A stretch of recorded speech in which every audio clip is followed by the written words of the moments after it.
All right, let me share with you prepositional phrases in examples. And one of the amazing thing about prepositional phrases is that many times you can take the phrase and move it to another position within the sentence and it still makes sense. Well, let's look at prepositional phrases. They are a group of words with a preposition, modifier, and object. Let's look at this example that you can move the preposition and it still makes sense.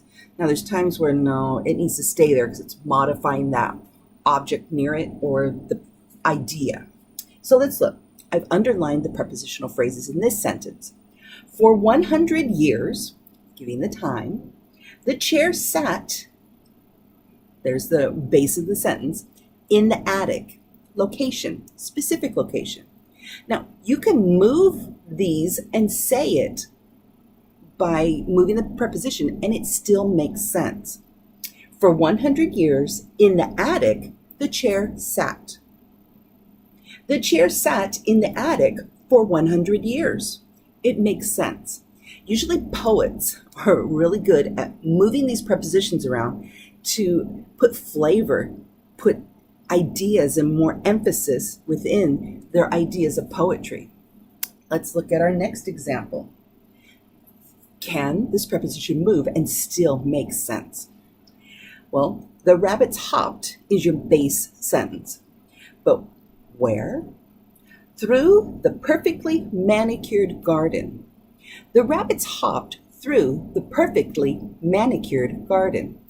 Will it make sense if we move it to the beginning of the sentence? Let's listen. Through the perfectly manicured garden, the rabbits hopped. It does. It sounds good. You can say it that way.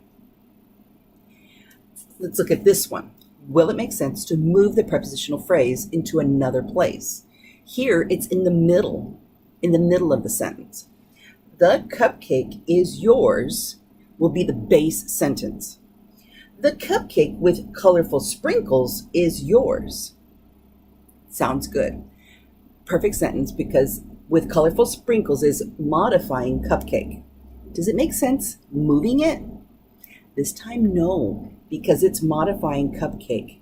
The cupcake is yours with colorful sprinkles? No, it doesn't sound good. It doesn't sound good because you are not covered with colorful sprinkles. With colorful sprinkles, the cupcake is yours. Sounds like a poem, but not how we talk. So it needs to stay here. And usually these ones that come here are a type of appositive. It's a type of grammar that we use in talking about giving more details and explaining and defining that information. One more sentence. I will climb up the highest mountain to find my family. I will climb up the highest mountain to find my family. Can we move it? Up the highest mountain? Let's listen. Up the highest mountain I will climb to find my family. It could work. Let's move it to the end. I will climb to find my family up the highest mountain. That doesn't sound too good. Right there is probably the best. It could go in the front.